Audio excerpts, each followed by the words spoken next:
Welcome to the Sirius report. This is Paul, and I'm very pleased to welcome back Paul. He's a really great friend of ours, and we wanted to discuss a subject that I know certain people have already discussed it in the mainstream, which is talking about the similarities and differences between what you might term the sort of collapse of the Soviet Union, the kind of mid to late 80s into 1991, and where we can address similarities and differences to what is going on in the United States and in more broadly the West. Now, if you want to contact Paul, we'll put his details in the description. So, Paul, welcome and thanks for joining us. Thank you.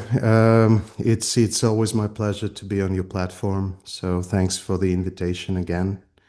Yeah, I have a feeling it could be a long one. This recording of ours, right? It's uh, it's a thought-provoking conversation, I guess. Well, it should, hopefully, yeah. I mean, it should be because people need to realize that to say this, some people will dismiss it and go, "Don't be ridiculous," but you will need to listen to what is discussed to appreciate why there are similarities, Yeah. which you may not in the first instance really realize that that would be the case. So yeah, it is thought provoking, and I think there needs to be thought provoking conversations such as these. And obviously, Paul's eloquently in a position to discuss this, as he'll explain through the course of not an interview, this discussion that we're doing today. Yeah, I have to point out that this conversation is not really my area of expertise. I'm not a historian. I'm an asset allocator trader. Um, so you have to take my words with a pinch of salt, I think. But I guess my perspective on this is somewhat informed, given where I'm coming from, given my background. Yeah, and I think it's a very important topic because it's so easy to project certain things in a linear kind of fashion. And I don't see this as the right way philosophically. I hate linearity. We've talked about this many, many times, and it's just a concept that does not exist in our reality. But models use it all the time, even complex models. So yeah, and another thing is when we decided to do this, I thought that it will be easy for me because I've kind of experienced this and it's natural for me. But it turned out to be way more complex than I imagined, and quite emotional, actually, which is very uncharacteristic for me. In my professional life, it's critical that I stay emotionless, and but this one got to me in the end. So I guess the stroll down the memory lane takes its toll on everyone, you know. So maybe it's a good point to give some background, my USSR background. What do you Sure. think? Yeah, oh no, absolutely, because this is what I said. You've lived and breathed it. So Yeah, you've had experience. You're talking, from the first person yeah, perspective. And that I think gives a lot of credence to what you're saying. I know you're a bit self-deprecating and say, well, I'm not in a position to talk about this, but from my perspective, you're eloquently in a position to talk about it because you always underestimate your capabilities outside what is your professional expertise, and so don't underestimate the words that you're and the things you're going to discuss today because they will have enormous relevance and resonance to something that is not well understood, and certainly still not well understood by people in what I would term the West, so mm.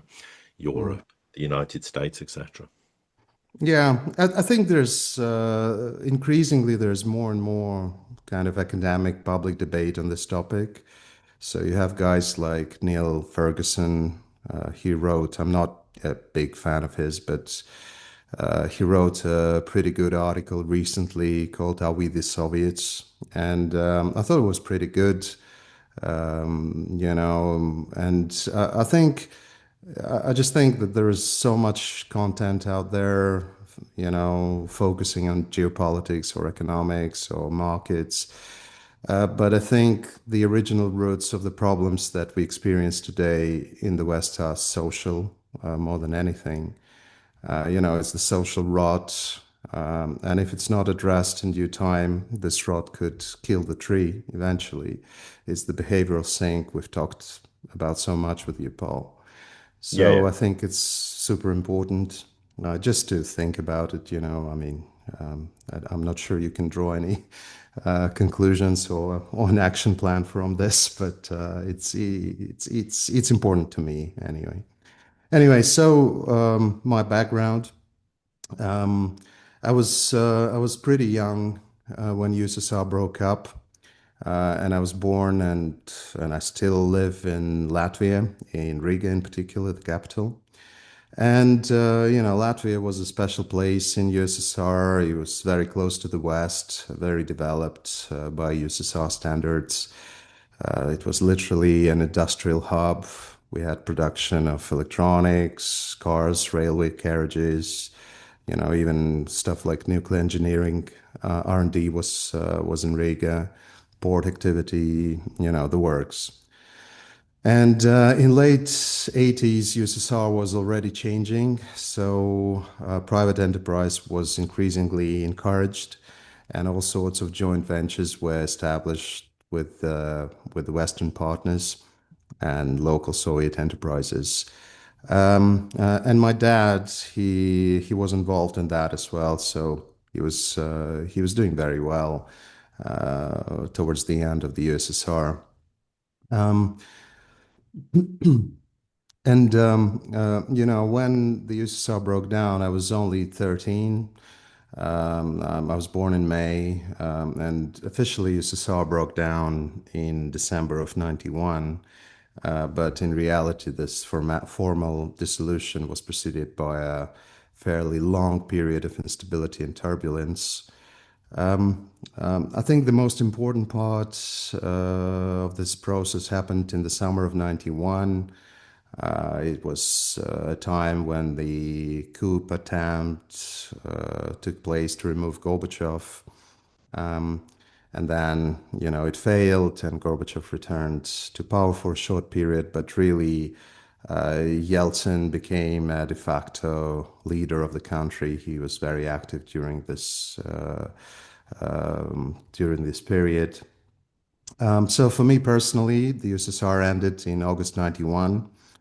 And, looking back on this, it was probably a perfect time for me to experience this. But I think it's key to say that it didn't really register at the time. It kind of just happened. One day was one thing, and you woke up in a totally different world, and you could feel it in the air, but it just happened. And I think it's critical because when people think about these things, they imagine some sort of event, and then it progresses from there, but nothing changes. It just disappeared. Um, and this August of 91, during that time, I was on holiday with my family and my father's partners and their families, and we were on the coast of Italy at the time. Um, and I can still see those images in my mind. I can see my father and his partners walking on the shore of the Adriatic Sea and listening to radios just to get the latest news. They even considered filing for political refugee status at the time, but in the end, we never did it, and we just went back home. So it's kind of tied to my childhood, and it had reflections throughout all of my life and throughout my family's life and how it progressed. It changed a lot of things.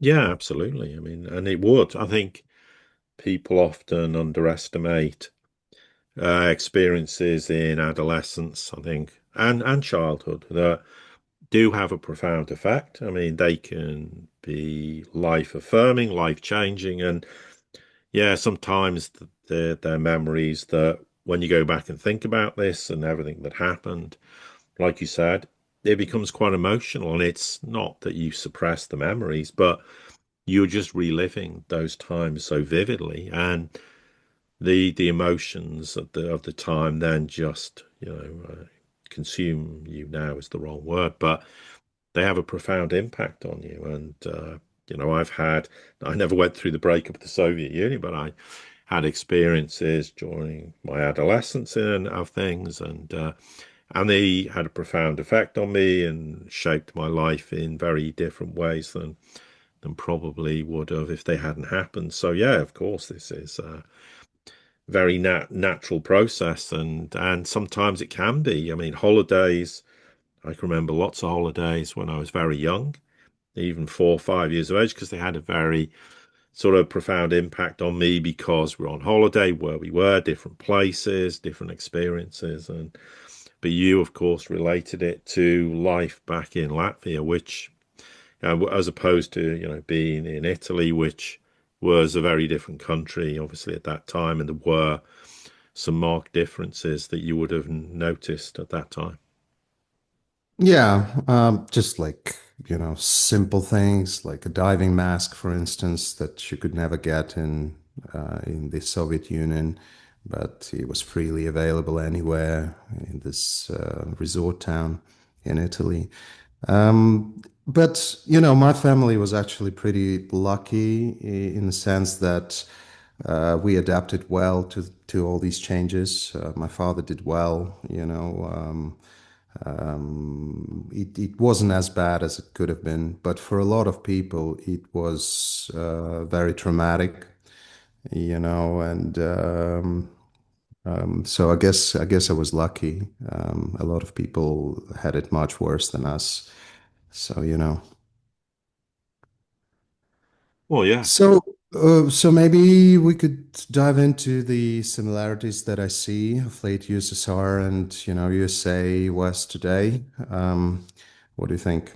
Yeah, absolutely. I think this is will be extremely interesting, but also very enlightening for people to see why there are similarities. Now, I know there's people who listen, of course, who understand more about what the West is in reality than maybe the average person who's still very much wedded to watching mainstream media and believing everything they're told, etc. But still, it's important because the West is going through this huge transition that I don't think is very poorly understood. But even by those people who understand, I think there are things that perhaps they don't understand because they don't have exposure to it. No one's discussed it, and I think this will highlight why there are these similarities, and they're very real. They're not just surmising something or trying to ram this proverbial square peg in a round hole. They genuinely are similarities, and we need to take note of them. Yeah. So I've kind of split them into two broad categories. So I think it's a good idea to look at similarities in governance and similarities in social constructs and consequences, social consequences. They are obviously related because one feeds off the other. So, poor decisions by governments lead to bad life for their citizens, right? Or, Hmm. worse life. So, in terms of governance, um, I guess we could start off with unproductive central planning, or what they call in academia soft budget constraint. And it basically relates to subsidies of unproductive industries. Also, foreign nations, your allies, for USSR, it was especially the case for Warsaw Pact countries. So, Poland, Hungary, etc. So most of these subsidies were focused on industrial manufacturing or commodity exports at reduced prices, sometimes ridiculous prices, to USSR allies and republics.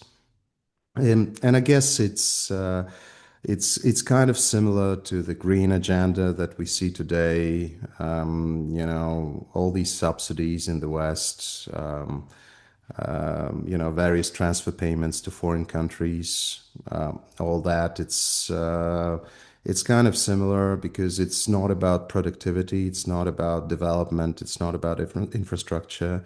It's just it's mainly ideologically driven, right?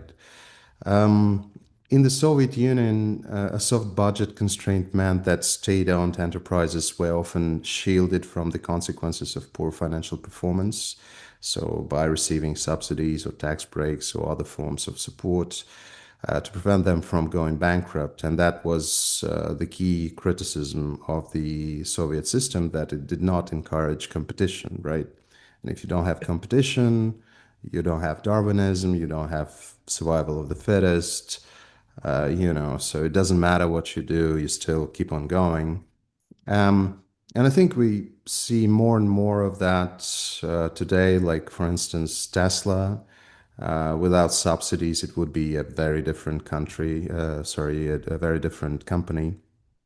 Um, so, it's I can't call current system in the U.S. or the West in general a truly capitalist system. And when it comes to this differentiation between communism and capitalism, it's very simplistic.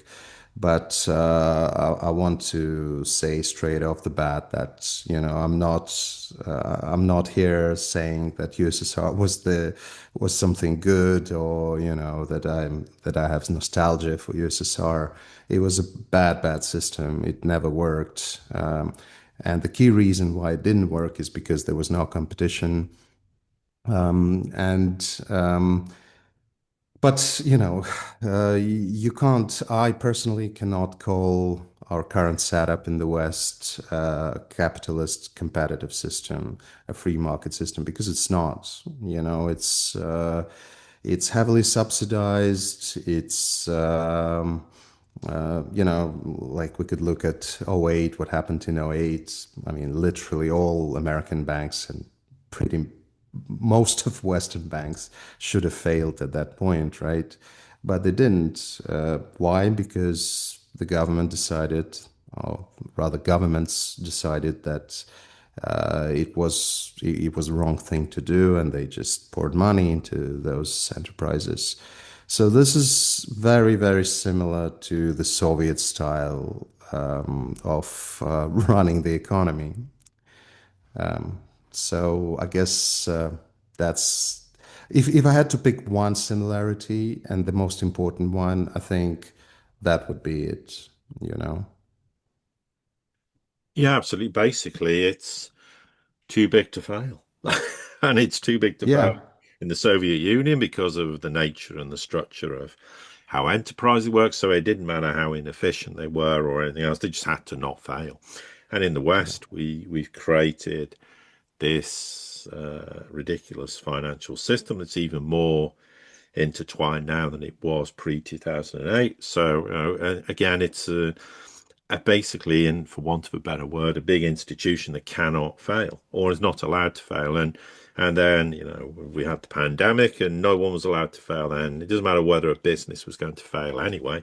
We had to just prop it up. So let's print trillions and just keep everything going. So for me, there is stark similarities between the The, Soviet era and what we saw in the West. Because I mean, if we'd gone back, say, to the 1980s or 90s, and mm, said, in the future, we're going to do this, people would have gone, what are you doing? Sorry, are you serious? You're just going to bail everything out? And they would have gone, this sounds like the Soviet Union. And mm. not it's the same. And I think there are absolute clear similarities with obvious caveats to that, but in a broad sense, absolutely.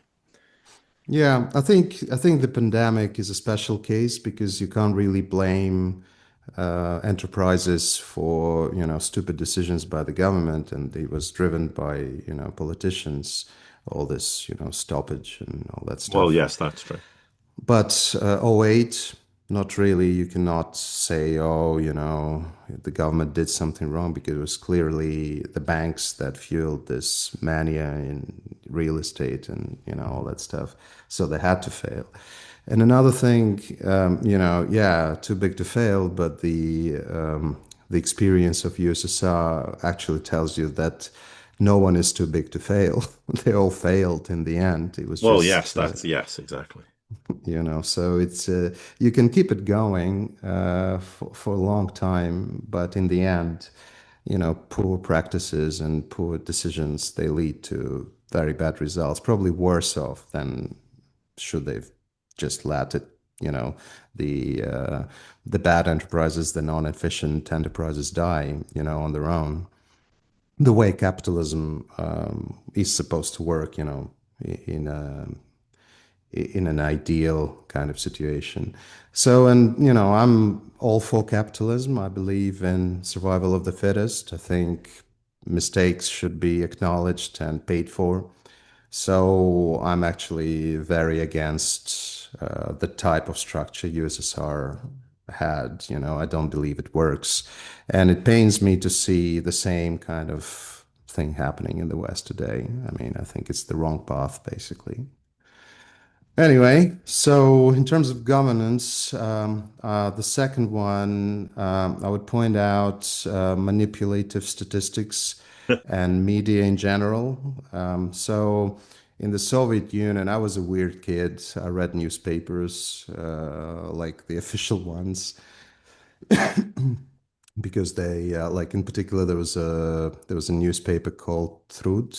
It's translated as labor, right? And it had a section in the end about global events and technological breakthroughs, and I was reading it for that mainly. Daily newspaper it was.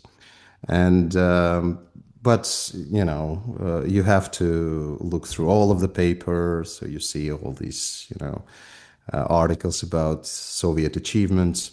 And these newspapers, these Soviet newspapers, they painted a rosy picture until the very end.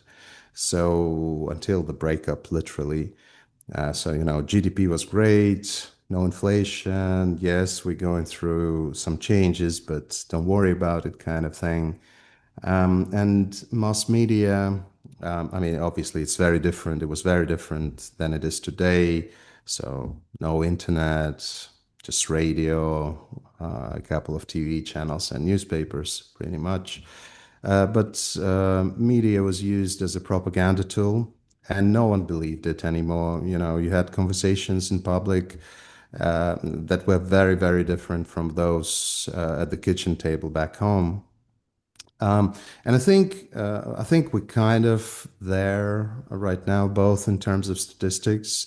Like if you dig a little bit deeper into econometrics and how currently statistics is being calculated, you can see how it's being manipulated, right? I mean, I'm not going to go into particular examples because it will take forever. But I mean, I don't think there's a debate that No, absolutely not. yeah, so definitely adjusted. Let's call it adjusted, not Yes. manipulated. So very similar, you focus on the positives, you ignore the negatives. And I think media today in the West, I mean, is just is on such a low level intellectually. Like for instance, I remember The Economist. I used to read The Economist a lot. It used to be a decent publication, maybe 10 years ago, 15 years ago. I can't read it today. I open it up, I read one article, and I close it straight away because it has bits of truth in it, but the general kind of gist is lies, or again adjustments of reality. In the Soviet Union, it ended up making the public very cynical about government institutions. No one trusted the papers. We had all these anecdotes, like jokes flying around, just ridiculing the whole approach. I mean, can we believe the newspapers in the West today? Well, you have to read quite a few to get the to get to the reality of it. Maybe maybe alternative media is fighting back, independent media, but you have to me personally, when I read a paper, I recheck from different sources, and I have to read a bunch of them to get a gist of it, to get a proper understanding of it. And I think it's a big problem, because often people just choose a very particular angle that they look at and that they trust. So, they would say, well, the Wall Street Journal is, very professional and I'll trust them. But you can't really do it these days. I think you have to question everything that is being thrown at you these days. Well, at least I do it. I don't know about you. Probably as well, right? Well, yes, absolutely. Yeah, you have to, for sure. Yeah. Yeah, so that always strikes me as very similar, I always thought that Soviet people, like post-Soviet people, were immune to this, because of the traumatic experience they went through with all the lies. Then all the lies came out, and anyone who lived in the Soviet Union knows this, right? But it's not the way it works. People forget very fast. So I was surprised that there's no immunity to propaganda, not even for post-Soviet people, which was very strange for me. Well, yeah, absolutely. Yeah. So another similarity that I find dangerous actually is the power and the omnipotency of secret services.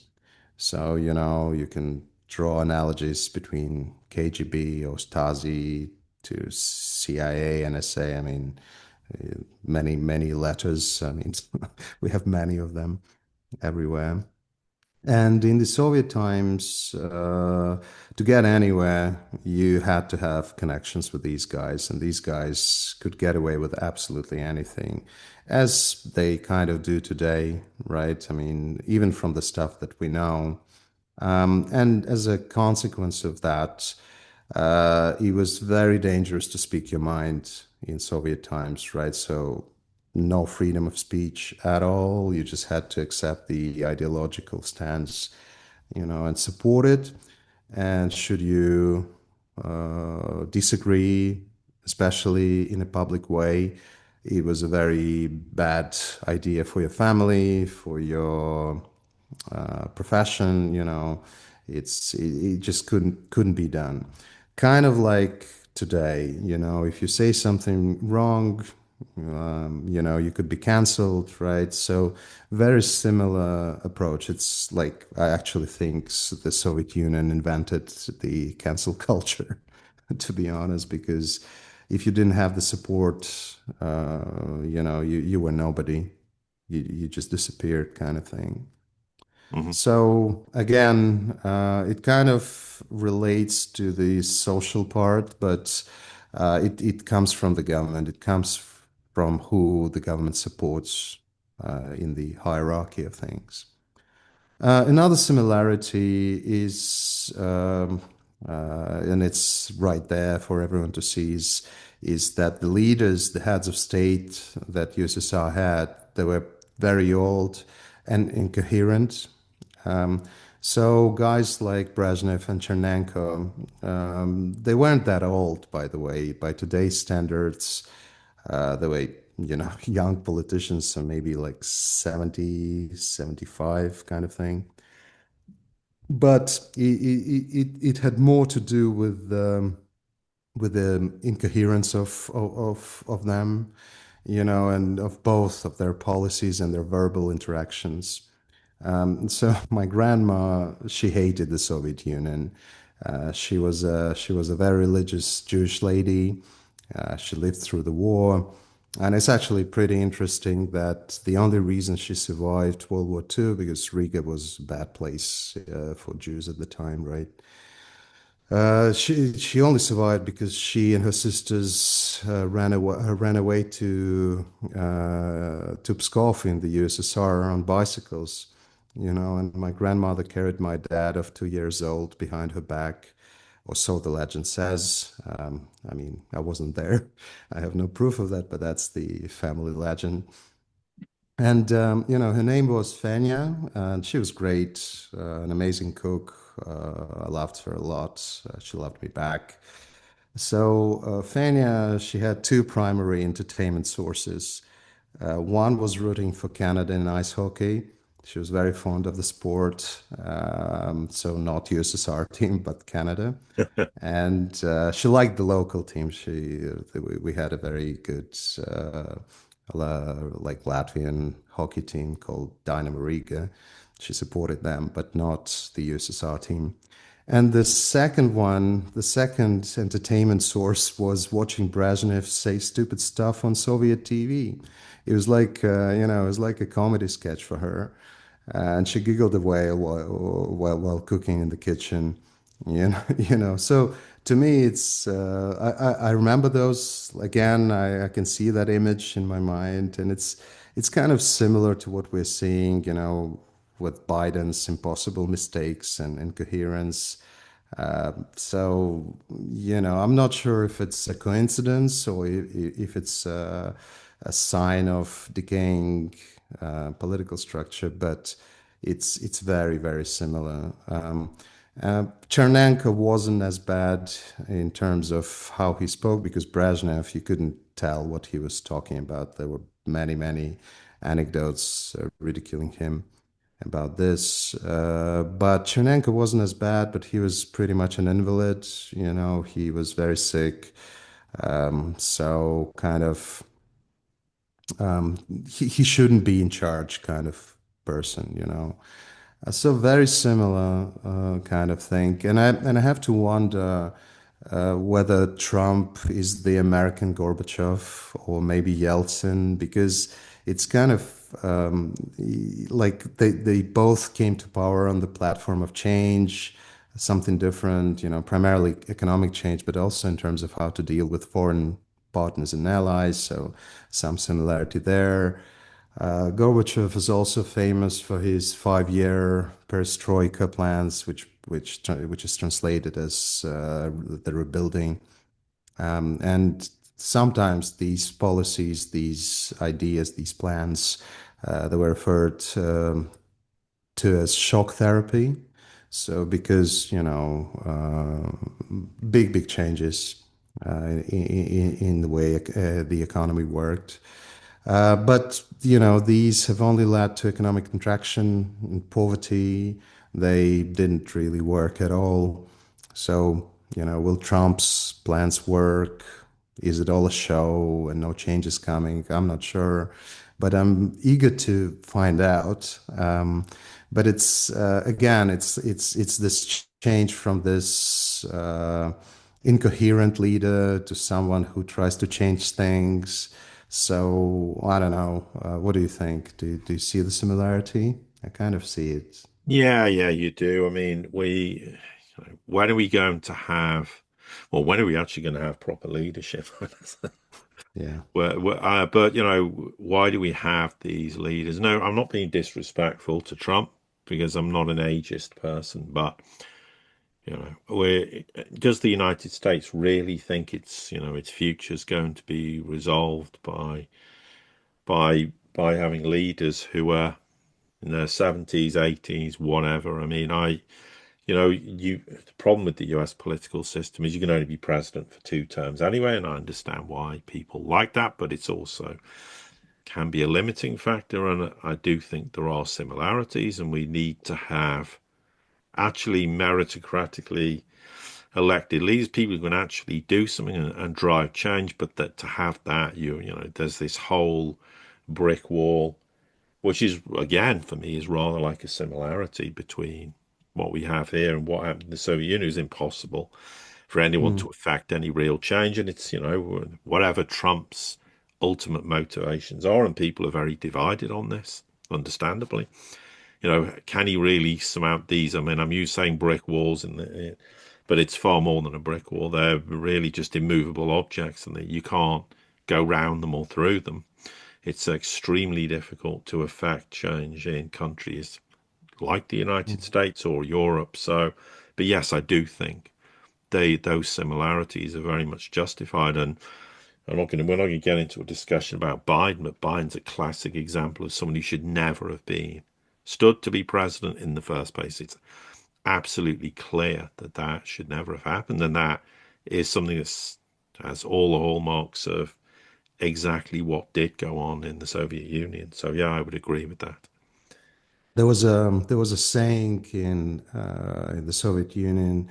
It basically said, "Don't fight the system. The system always wins." And kind of replying to your question of how to change the system, well, the system has to break Yes. for for change to come, and that's exactly what happened to USSR, right? So Uh, um, that's the answer, I guess. yeah, and it's happening Anyway, in the West, of course. I mean, the system is falling apart and things are breaking, and they have yeah. been breaking for quite some time. I mean, 2008 was an example where we were told that that was the point where the Western financial system failed completely, and they carried on very Soviet style, going, no, nothing happened. It's business as usual. Oh, well, we'll just gloss over the fact we bailed everything out Yeah. and the too big to fails. And we won't talk about how much money we actually really bailed them out for. And oh, look, it's all fixed and everything's fine. And it's that again, another market similarity between the Soviet Union era and what we saw in the West, which is, it can't be broken. It's broken, but we're not going to, it's not really broken. And they didn't do anything to fix it, of course, which in the end, Neither of did course, neither did the USSR yes, leaders, right? They exactly. just kept Yeah. going. They just kept going And like nothing was a problem. yeah, exactly. So okay. So the next similarity that I see is red tape and corruption. This one is debatable, both in terms of red tape and corruption, but in the USSR, efficiency was not part of the game. It was all about doing things in the right procedural way, having friends in high places, being ideologically correct. So, supporting the mainstream view kind of thing. And I think it's similar to an extent to what we see in the West today. And the biggest problem, efficiency is like you want it, but you can live without it. But another problem is that systems like that, they create more and more. The longer they exist, the more they create the wrong people in charge, right? So, because if you don't have to be professional, you don't have to be knowledgeable or smart or have leadership qualities, all you have to be is to be on the right side of ideology. And in the end, you can be a total idiot and yet make decisions that affect the totality of society. Look, I've just seen a video of an Estonian minister of education, and the woman couldn't multiply 8 by 4. I mean, you can literally find it online. Ridiculous. I mean, think about it, a minister of education.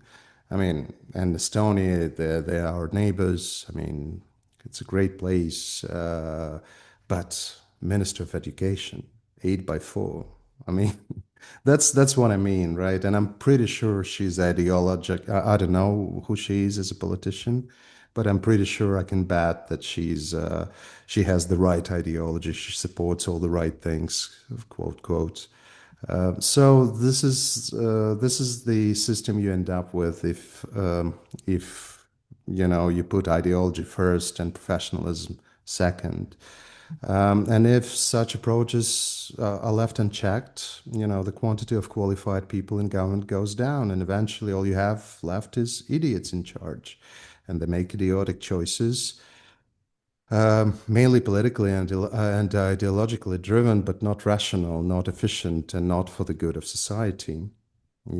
So I see that a lot. And I mean, okay, I have this ridiculous example of an education minister not knowing the multiplication table, but you can have more subtle examples of the same thing everywhere if you look hard enough.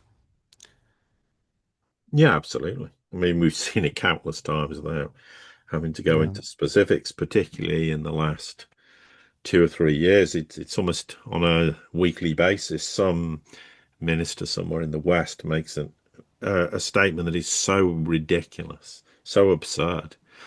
I mean, the only good thing in one sense that they have become so absurd is it's actually more and more people are starting to go, hang on a minute. I'm not kind of buying anymore this idea that which a lot of people did, that these people are in these positions based on their capabilities and it's meritocratic and they're there because they can do the job. And people are questioning it because it has become that absurd. But yeah, if you're the education minister and you can't multiply 8 by 4, then I mean, what? It's And the guy actually had to explain it to her how multiplication works. You add eight and eight, and you multiply by two, and that's you know, that's how you get it. And she was just laughing, and she was just saying, "Oh, it doesn't matter. I mean, it's not about knowledge. It's about making the right decisions." It's ridiculous. I mean, yeah, I mean, you should watch it. It's yeah, actually very absolutely. funny. And the guy, the interviewer, he couldn't believe it. He was like, "What? What's going on?" Anyway, let's move on to another one. I think this one is pretty important too, and it's alien ideology to most of your trading partners. So, for instance, USSR was very alien to countries like, I don't know, India or Saudi Arabia, places like that, because it was, a communist setup. Monarchy is bad, religion is bad, the opposite of what places like Saudi Arabia were. So when it came to making agreements, it was a very difficult proposition because your first reaction would be, "Oh, these guys are going to try and change me, right?" So, and that's the last thing that monarchies want. And I think it's kind of like this with the US today, with all this gender ideology. Um, it seems to be, it seems to me that it's very, very difficult to accept this very different view of the world for places like that. And there are a lot of places like that just reject it, outright. Um, and I think ideology drives economic activity and misallocation of capital, so overextension and justified subsidies for your vassals, green initiatives I mentioned again. So it kind of is tied all together in the way you talk to your trading partners. Like today, US is trying to basically coerce everyone into buying US debt and use the dollar and pay some sort of fee to be doing business with the US. And it's kind of similar to what was happening in late USSR, with the way the foreign policy worked. So I don't know. Obviously, this one is debatable. It's probably one of the more abstract similarities that I can mention. But still, I think it's very important because it just means that your system is very difficult to accept for others, and there has to be some economic rationale for doing business, because you're not clicking on the social level or ideological level. Yeah, but for me, I think it's with the US. It's very clear comparison because the US's attitude has been and remains to be it's our way or the highway. We're doing it this way. And we don't negotiate. We tell you we're negotiating, and then we tell you what we're doing.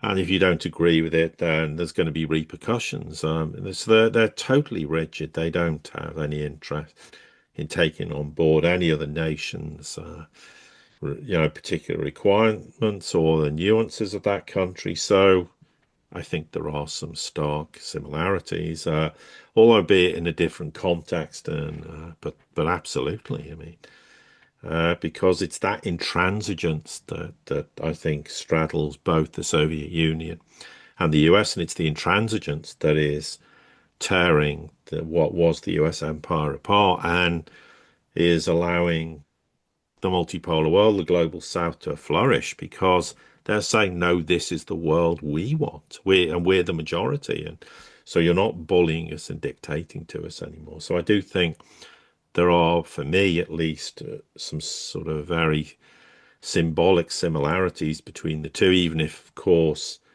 when you get to the nuts and bolts of the actual, in terms of international business, things were very different. But ultimately, it's the same kind of approach where it's just very fixed, very rigid, and we're not changing and we're not going to accommodate anyone else's perspective.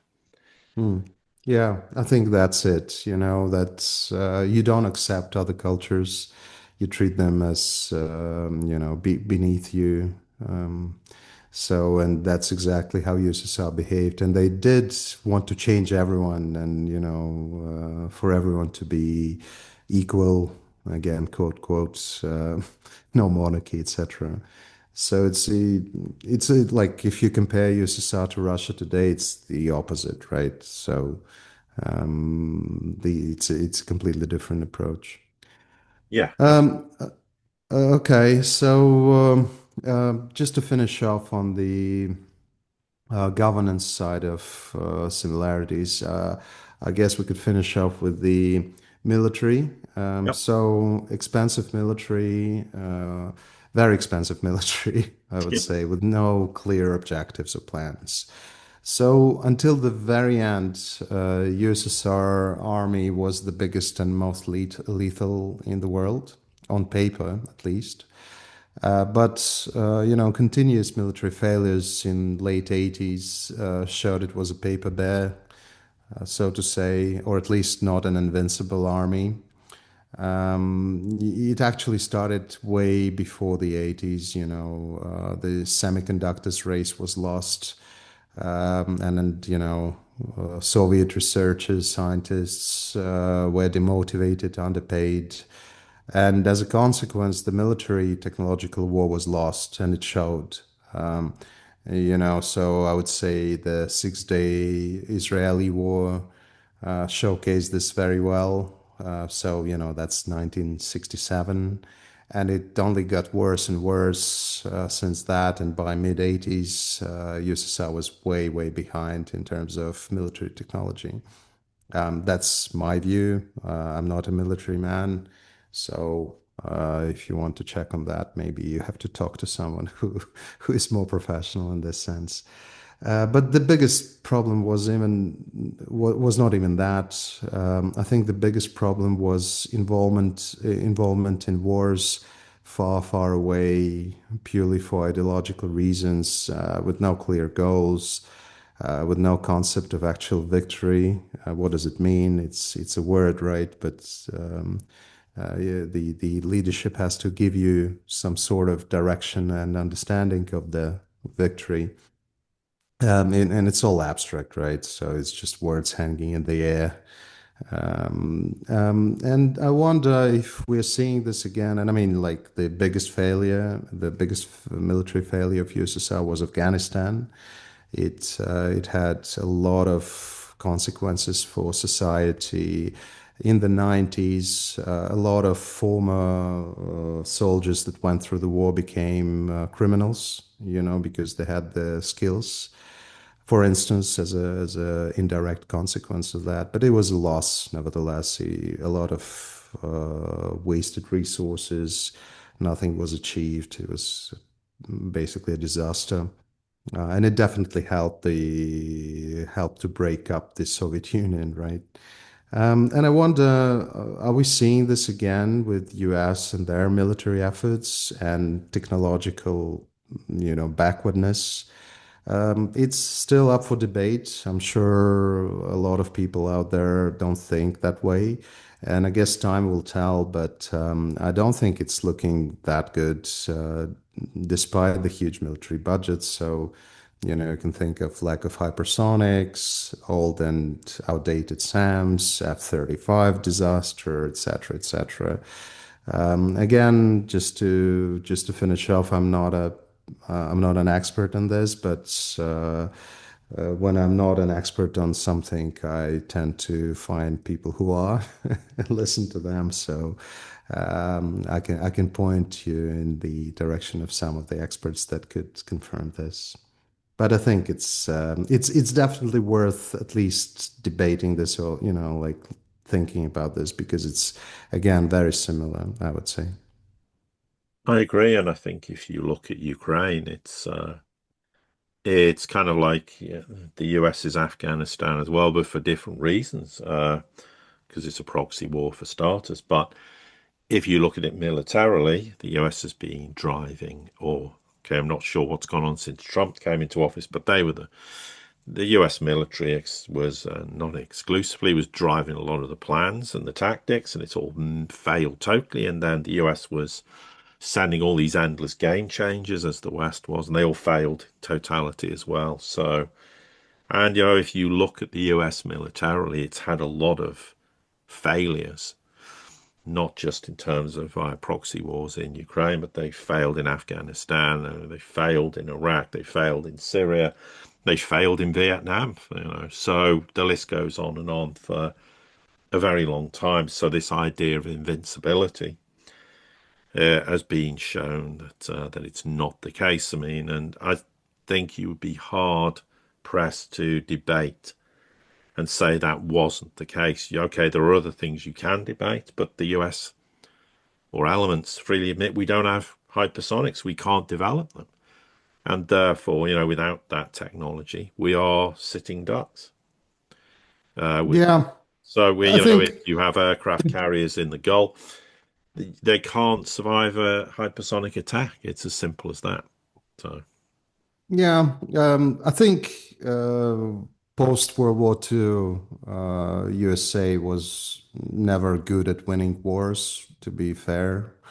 But they always won the economic war, high level economic war, yes, right? yeah, yeah, And I think like military defeats can be forgiven if you win the economy, right? If you're doing well economically. It's yet to be seen if it's gonna be like this again. I have my doubts, but we'll see, I guess. sure. So these are the the governance similarities that I see. We could look at the social stuff, and I think the most important one, again, I'll start off with the one I see as most important, is the ever increasing wealth gap. Um, so people might think that everyone was equal in the USSR, but it's not true at all. So you just like anyway, you had the haves and the have-nots. And the haves were officials in high places with access to deals and goods, security officers from Secret Service, and underground manufacturing guys.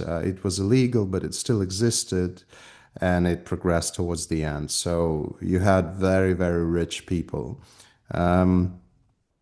The have-nots were limited to their wages. I think the standard monthly wage was something like 200 Soviet rubles.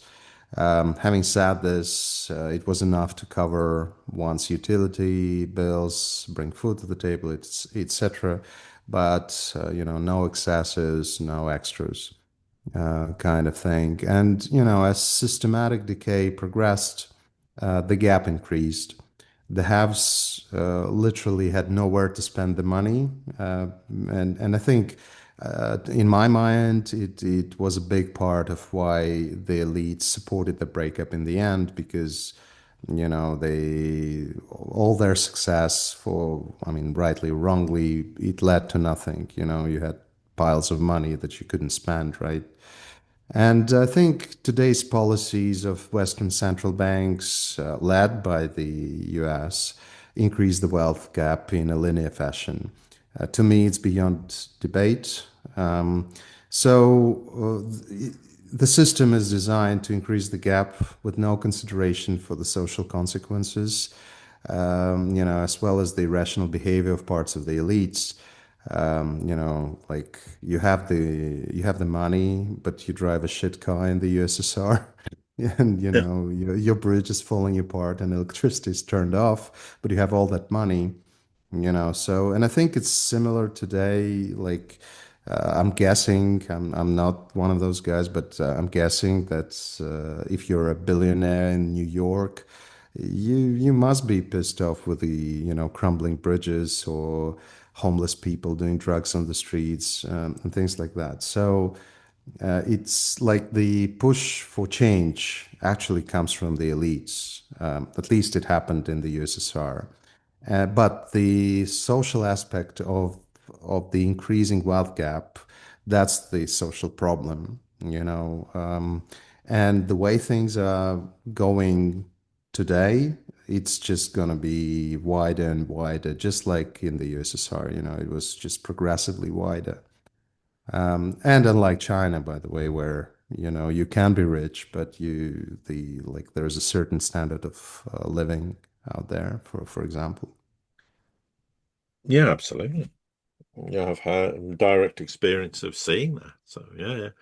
Yeah, China is not at all in that regard like the West or the USSR. And the other thing is it's meritocratic. I mean, people can come from nothing and be billionaires. Now, the chance of of that happening in the West is next to nothing, and in the Soviet Union, unless you had the connections, you were, it doesn't matter who you were never going to be able to scale those lofty heights. And so, yeah, I think there are those similarities for sure. Yeah, and connections. I mean, we've just witnessed Trump's policies enriching, his inner circle just recently. So that's about connections, right? Yeah, You go to a dinner party and they tell you what to do, and you do it, and you become rich overnight. So it's also about connections. It's not about, working your way up.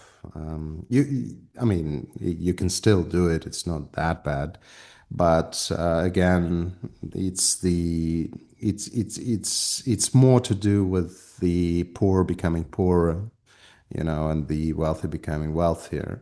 But also that wealth is abstract when, someone can come on the street and, punch you in the face. It's not going to help you, right?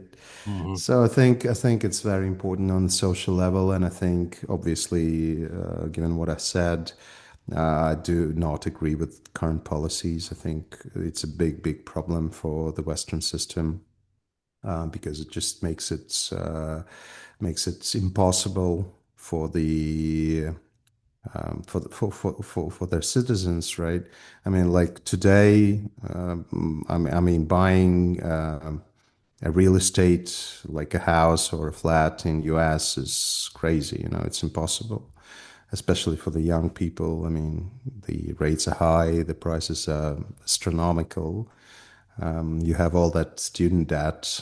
I mean, you can't be happy, right? I mean, absolutely. um, and housing. It's like the basic need, roof over your head. All that stuff. Maslow's hierarchy of needs, right? It's right there at the Yeah, bottom. yeah, So so policies are very similar, I would say.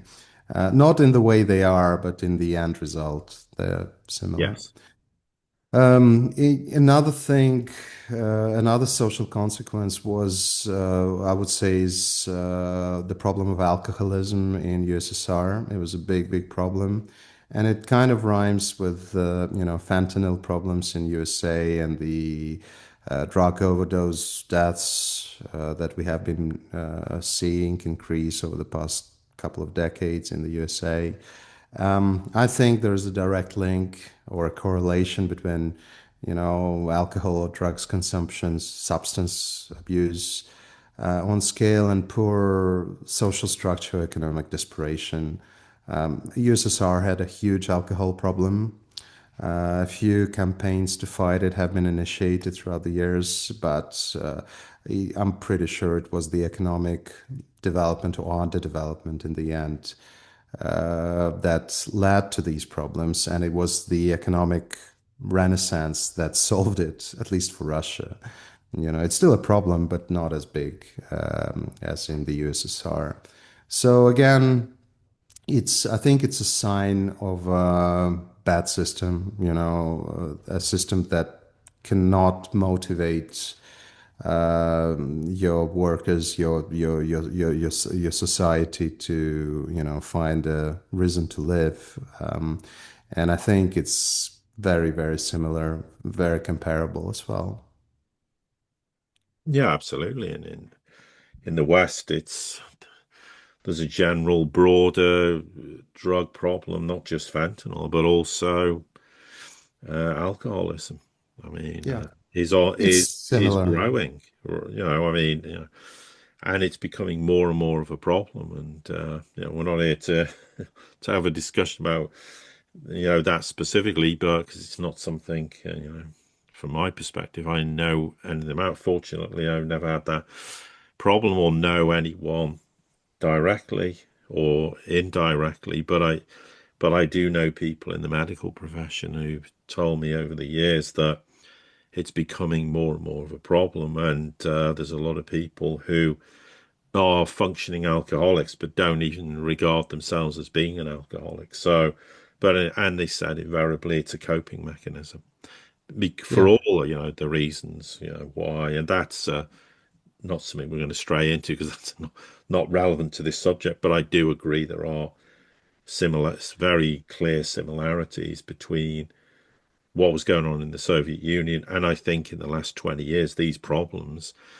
are growing and multiplying just as the West capitulates. And I don't doubt over the years in the Soviet Union, as things got worse and worse, alcoholism increased because that was people's way of dulling the senses from the reality they didn't want to face. Yeah, coping. Yeah. Yes, exactly. Yeah, yeah, absolutely. Yeah, look, it's obviously it's not just economics that influence this behavior. I mean, you could have psychological problems, you could have depression because of anything, and go for substance abuse or something like this. But I think economics is a big part of it. Like you're more likely to be depressed if you're stuck in a low-paying job with no opportunities, right? Or no job. And like in the Soviet Union, everyone had a job. Another problem, right? A low-paying, useless job, which just makes it worse because you get paid this universal basic income kind of thing, USSR style. Your job is irrelevant, but you have the money to drink, right?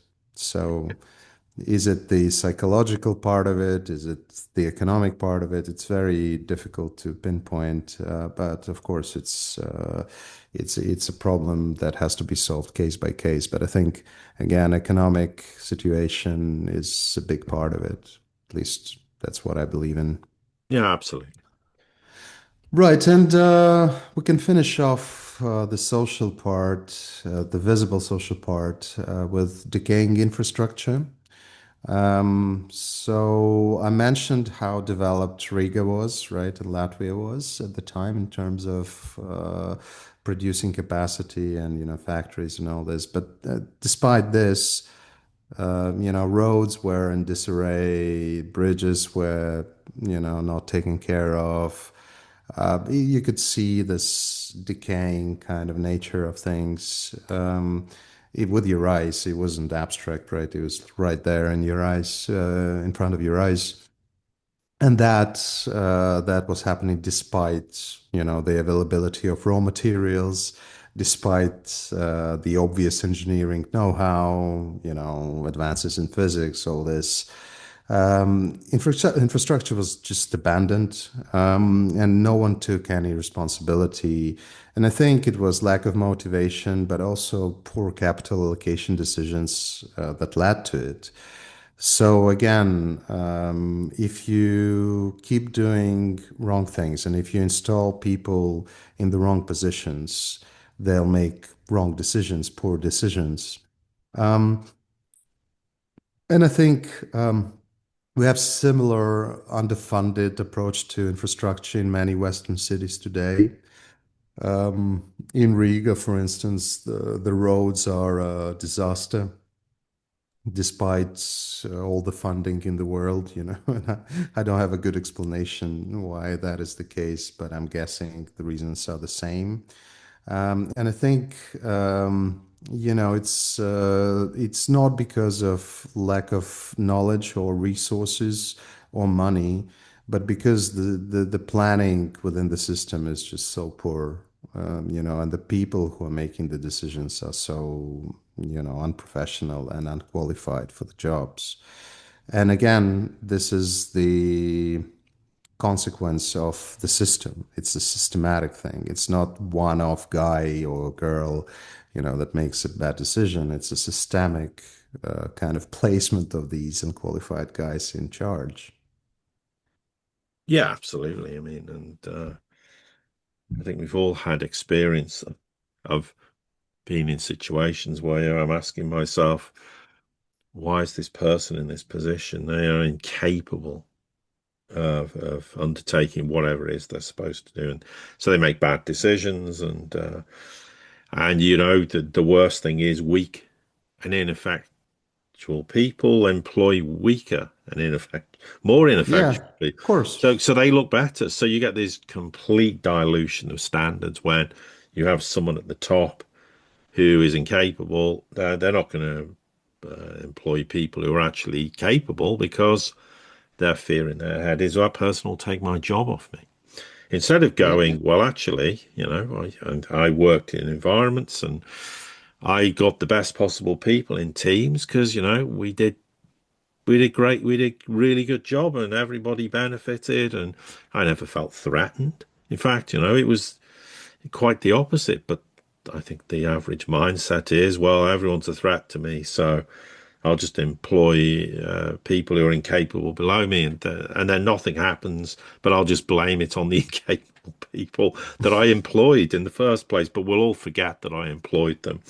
We'll just say I'm sorry they weren't up to the job, and then we'll fire a bunch of people and get some more incapable people in, and that's how the West predominantly works. And so again, it's back to this a total lack of meritocracy and actually having the right people in the right places to make the right decisions and get things done. And that's why people don't like it when I say this, but the reason China gets things done is because they have people in positions who are capable of doing those jobs. And if someone's not capable, they just get rid of them, fire them, and get someone else in who does the job. And that's why at local government level, projects happen and they get done quickly because if someone drags their heels and doesn't do it, they just literally will just fire them. And 24 hours later, a whole new team turns up and something gets done. And it gets done Mhm. quickly and efficiently. And we don't have that at all in the West. And it does mirror, Yeah. similar things and issues that happened in the Soviet Union. Yeah, exactly. So, I would call it lack of responsibility and lack of, real life consequences for bad decisions. You actually get praised for bad decisions, so you get elevated to, a higher role just because, it's the way it works. I mean, look at what's the name of the former Dutch guy? What's his name? Oh, Rutter, Mark Rutter. Rutte, the big Yeah. head guy. he wasn't a great leader, right? And here he is in another position, making decisions again. And it's like that everywhere, you know? So, and it was like that in the USSR. So if you were high enough, had good friends, you would never get punished, you know? So very similar. Yes. So I guess this is my take on the similarities. I don't know if I'm sure there are more, but these are the ones I could come up with. Again, not being an expert in this. I guess we could talk about how China relates to late USSR, whether it's similar or not. What do you think? Shall we talk about Yeah, that? well, just yeah. Why not? Absolutely. Yeah, so first things first, I don't think they're similar at all. I think they're very, very different. So, you know, I think the biggest problem for USSR on social level was the idea of equality, and I mean economic equality. So no matter how successful you were, there was a glass ceiling in terms of assets you could own and stuff you could spend your money on. You basically could not be rich in a in a modern sense of the word. And this is obviously not the case in modern China. You can become a billionaire. There's nothing stopping you. And As long as you don't get involved in politics, right? Yes. But if you want to get involved in politics, that's the route you should take, right? You shouldn't conflate the two, kind of thing. No, absolutely. I think another problem on a very basic level in the USSR was technologically outdated goods. So local production just couldn't come up with modern products of good enough quality for reasonable prices. So clearly, China is very different in that respect. You know, their household products are great. They dominate in cars and whole other sectors of the economy. Um, I actually think they're very likely to dominate in tech sectors. They already dominate in some, but they are pushing very hard and very fast. So it's very different from what USSR was, very backwards technologically. And it's amazing because the scientific part was very advanced. I mean, you're a physicist, right? So you Mhm. know there are a lot of works by Soviet specialists in physics that still influence physics today and how we Oh do yeah, things today. absolutely. Yeah. So, but that didn't help, right? That's my point. I No. mean, that Yes. didn't help at all because, again, it's one thing to be great at theory and quite another to build a system that, translates into actual goods that could be used, right? It has to be both, basically. Yeah. So very different. I think their foreign policies are very different too. So USSR was interventionist in different forms, but at the end of the day, they tried to solve a lot of their, arguments with force, with military force. I would argue that China is trying to build its partnerships through infrastructural development, through economics, through trade, rather than through brute force and coercion. I mean, so again, very different philosophical approach to solving problems in terms of foreign policy. China is more of a soft kind of economic push than just like I have the biggest military, you listen to what I say. And again, that contrasts China to US too, I would say. It's a very different way of doing things. Mhm. But I think foreign policy was very different in USSR as opposed to China. Um, and I think in that context, like the goals, the objectives are different too. So USSR was a quasi empire kind of setup, at least by historical standards. China is really a one-state civilization, and I don't think that geographical expansion of the state is in their interests. At least that's not what it looks like. No, absolutely not. And and this is in addition to the obvious reality that being a hegemon in an interlinked world is detrimental to your society, much like we see with the West. And I think that's something China wants to avoid very much after their lost century when everything went wrong for them. I think the objectives, like the state's objectives, civilizational objectives, are very different than USSR had. Despite the centrally planned system, which is what China has, China promotes heavy local competition.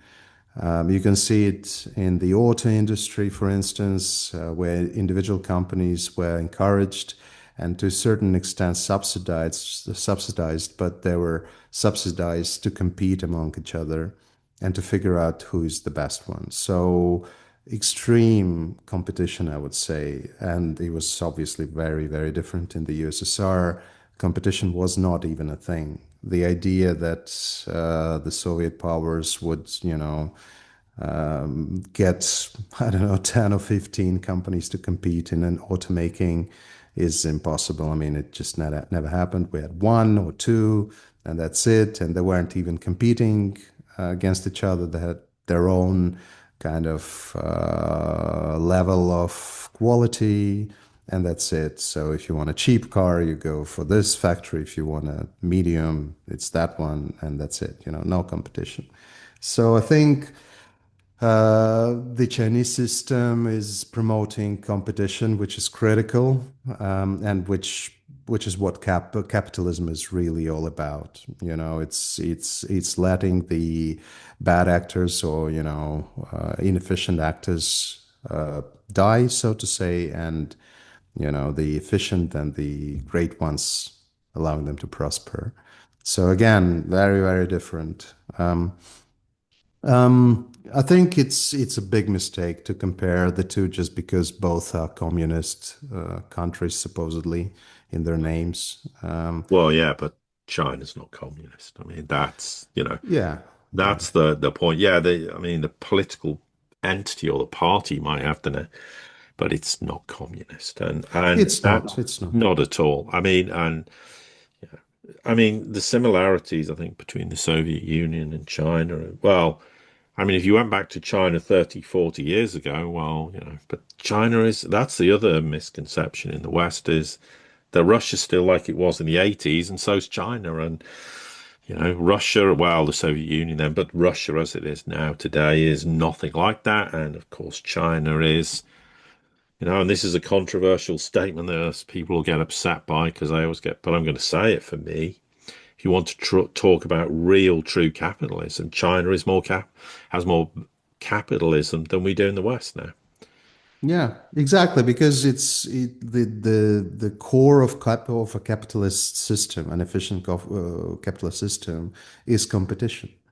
You Yes. have to have competition. You have to let the inefficiency die. If you don't have that, you don't have capitalism.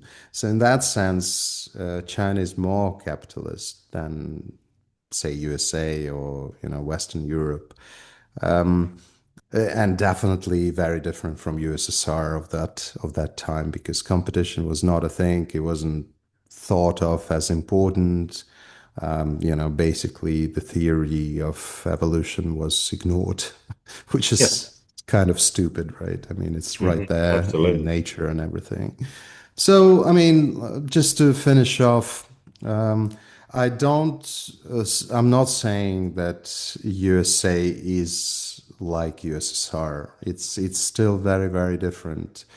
Um, and I think the biggest difference is that despite all the mistakes and clear governance failures, capitalism is still alive in USA. I mean, you have access to goods, you have some form of competition, probably not enough. You can become rich, you can become successful. You don't have the same glass ceilings that USSR had. So it's not directly comparable. I think the point of this conversation is just to highlight the problematic the problematic similarities. And you know, you if you want a nice resolution, if you want a successful story, the faster these things are changed, you know, the better it is. And I think change comes on an individual level. You know, you have to. I think before talking about systemic change, you have to change yourself. You know, the way you approach life and your family and your business, and you know that's the only way for this to work really. Bad systems, they will fail anyway. It's just a matter of time, or they will change and stop failing, you know. So I think it's a very important point to say that it's not a direct comparison. You know, these are just things that I see back from based on my experience that I witnessed. And for me, it's very difficult to ignore them. You know, when I see them, I just laugh because it's the same thing all over again, and people are oblivious to it, and that's really the problem. And I hope that this conversation was, you know, interesting enough for people just to think about these things and maybe to ask of politicians more than we're used to. Maybe challenge them. Yeah, absolutely. I mean, without any shadow of a doubt. And I think, what a lot of the fundamental problems are similar, but they're in very different environments. That's for me between the Soviet Union and the United States of the West. But the end result is the Soviet Union failed because, well, for a lot of reasons, but principally totally intransigent. Refusal to accept that anything was wrong and needed to change and to truly evolve and so it was always going to die. And I think there were people inside the Soviet Union who could see a long time before most people that the system was going to die. And I know people who were there who were Like sort my of, sorry to interrupt. Like my okay, grandmother Fenya, right? She knew yes. it. Yeah, so there's lots of people who got out or managed to, sort of navigate their way through what went on and were able to not suffer the consequences quite the same. But the same thing applies to the United States and Europe and Britain and those in the Western sphere. They have to understand the empire's dead. It's over. It will no longer work the way they think. They're still wedded to it. They believe it's the future. And even the ones now who admit it's failed go, well, we have to slightly change things. It's effectively, it'll be Bretton Woods 2.0. America will still be this, the exceptional nation. Everyone will bend to our will and our whim, etc. And they don't understand that the world's moved on, that that empire's dead, and they have to reinvent themselves and Mm. learn to integrate into a world that's already far more mature than they understand. Because that is, the bulk of the world's population. It's where all the growth centers are. It's where we don't have financialization of their economies. China doesn't have financialization. Yeah, it kind of toyed with it a bit in the housing sector or commercial as well as retail and went, hang on, no, this is ridiculous. And they then set about basically slowly deflating that massive bubble that was created. So they learned their lessons and made changes. But in the West, we just sit there rather like the Soviets going, well, what's the problem? It's all working, as most people did in the Soviet Union until they got up one day and it was over and their lives were never the same again. So I think that for Mm. me is where there's a huge similarity, albeit very different societies, very different governance structure in many ways. Although the conversation we've had today, Paul, and the points you've raised, which I think, yeah, we could talk for 6 weeks, but we have to try and condense it a bit. Are very important to highlight those similarities, and really appreciate you taking the time to do this. And I hope it's people will listen to this and listen to it objectively and understand why those similarities do exist and why ultimately for the US particularly, although Europe as well, they have to realize they're going to have to evolve and change. And I've always used the analogy the US needs to be a great nation amongst equals. And if it does that and it changes its whole mentality, then it can be very successful in the future.